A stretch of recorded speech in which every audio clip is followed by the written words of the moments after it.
तो क्या ये ऋषि मुनि, इन्हें इतना नहीं था कि भगवान नाम जप से जब कोई लाभ नहीं हो रहा है तो क्यों उन्होंने 10-10 हजार वर्ष तक भगवान के नाम और मंत्रों का अभ्यास किया? आप समझें, क्यों ये परंपरा सदियों से आज भी चली आ रही है। अभी पूर्व में ऐसे ऐसे संत हो गए हैं, उनकी आप वाणियाँ सुनिएगा। वो भगवान नाम जप की महिमा को उन्होंने इतना गाया है, इतना गाया है कि वाणी में कोई शब्द ही नहीं है। अगर कोई वर्तमान समय में भी भगवान नाम जप पर विश्वास करके, केवल विश्वास करके, और अपने भीतर जो भी मलिनता है, जो भी मन का स्वभाव बना हुआ है, सिर्फ अपने जीवन को भगवान के चरणों में जोड़ने के लिए अगर नाम जप पर श्रद्धा कर ले, जपने लग जाए, तो कुछ ही दिनों में उसे दिव्य अनुभव भगवान देने लगते हैं। ये बिल्कुल सत्य बात है, आप समझें। केवल उस साधक को इतना करना होता है कि किसी भी व्यक्ति के साथ कोई छल कपट का व्यवहार ना करे, कहीं ऐसा खान पान ना करे जो अभक्ष पदार्थ हैं, आप समझें। कहीं भी कोई चोरी या हिंसा या व्यभिचार, इनसे वो बचे। बिल्कुल थोड़ा सा जो भी हमारे शास्त्र के अनुकूल दिनचर्या है, आप समझें, जो भी आप कार्य कर रहे हैं, जो भी कर्तव्य कर रहे हैं, वो वैसे ही करते रहें। केवल अपने अगर आचरण ठीक रखकर कोई भगवान का नाम जप करे तो फिर उसे कहीं कुछ पूछना ही नहीं है, उसे सीधा सीधा ठाकुर जी अनुभव देते हैं, आप समझें। आज भी भगवान नाम जप की महिमा कोई कम नहीं हुई है। बहुत से आप लोग ऐसे देखेंगे जो भगवान के नाम जप को कोई महत्व नहीं, उनके चित्त में कोई महत्व ही नहीं है। क्यों? क्योंकि उन्होंने अभी किया ही नहीं। थोड़े समय भी अगर वो अभ्यास कर लें तो भगवान नाम का इतना प्रभाव है कि फिर उनका बोलना बंद हो जाएगा, वो मौन हो जाएंगे, कुछ कह ही नहीं सकते। इतना प्रभाव भगवान के नाम जप का है। मैं आपको बता दूं कि कई साधनाएं इस जीवन में करके देखी, कई साधनाएं, लेकिन जब से भगवान के नाम जप से जुड़ा हूँ तब से मैं आपको सत्य बता रहा हूँ कि नाम के सिवा अब कोई आश्रय ही नहीं रहता। कोई जीवन में नाम के सिवा आश्रय नहीं रह गया। यही नाम का प्रभाव है। अगर आप नाम जपने लग गए तो वह पूरा का पूरा विश्वास अपने में ही करा लेगा। बस ये है, आपको नियमित रोज अभ्यास करना है, एक दिन भी नाम छोड़ना नहीं है। अगर आपकी माला किसी कारणवश कम रह गई, जो रोज़ का अभ्यास है उतना पूरा नहीं हो पाया, तो उसे आप अगले दिन या फिर उसके अगले दिन उसे पूरा अवश्य करें। नहीं तो सबसे प्रथम बात यही है कि छोड़ना ही नहीं है। सुबह से शाम तक जब भी हमें समय मिले, अगर आप नियम ना छोड़ें, नियम का निर्वाह निष्ठा से करें, तो उस नियम में ही भगवान अपना अनुभव आपको दे देंगे। हमें नाम जप से जुड़ना चाहिए। नाम जप भीतर से बाहर की ओर चलता है, आप समझें। साधक इस बात को समझ नहीं पाता। साधक देखता है कि हमारे बाहर कुछ प्रभाव नहीं हो रहा, क्योंकि वो धन या कोई बीमारी या कोई नौकरी या कुछ भी मान सम्मान, इसके लिए प्रारंभ में भौतिक वस्तुओं के लिए वो जप करता है। प्रारंभ में कामनाओं से युक्त होकर ही साधक साधना में चलता है, और ये सत्य है और ये गलत भी नहीं।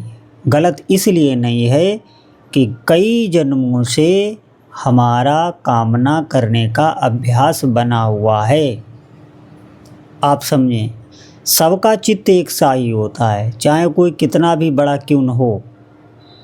अगर सांसारिक कामना नहीं है तो पारमार्थिक कामनाएं उसके भीतर होती हैं कि ये भंडारा करा दिया जाए, ये दान दे दिया जाए, यहाँ मंदिर बनवा दिया जाए, यहाँ गौशाला बनवा दी जाए।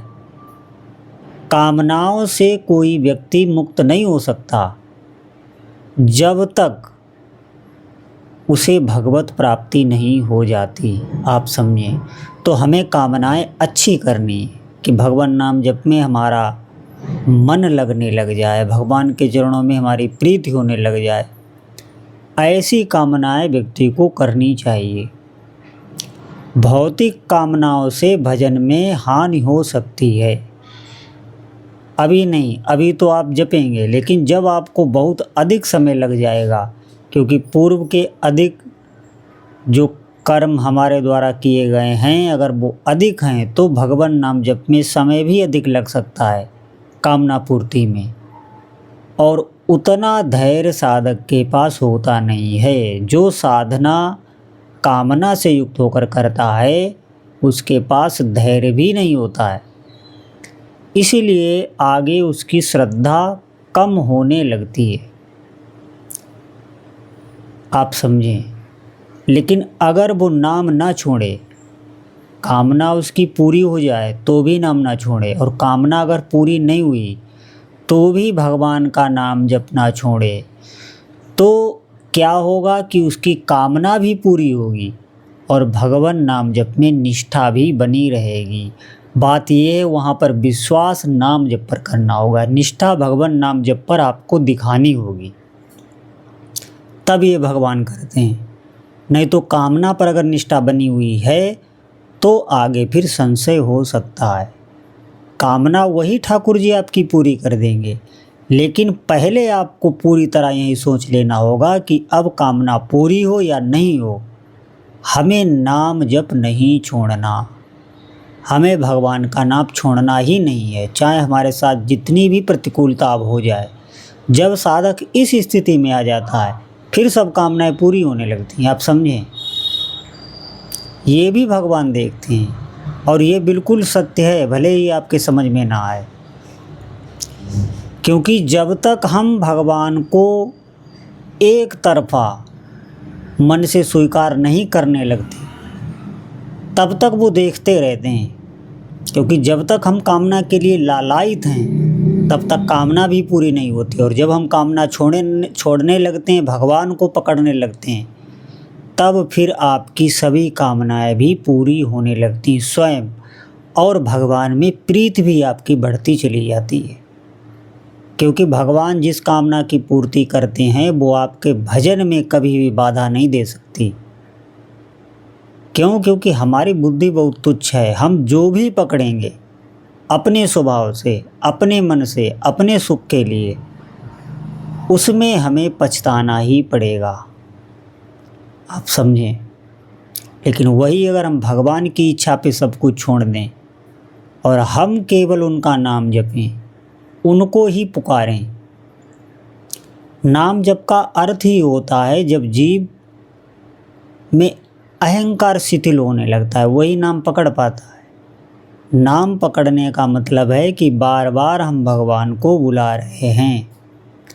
अब वही बागडोर हमारे जीवन का जो रथ है उसके संचालक अब वही बने, वही उनको पुकारता भी है। नहीं तो नाम में निष्ठा नहीं होगी, कर्म में निष्ठा होगी। मैं ऐसा कर लूँगा, मैं ऐसा करूँगा।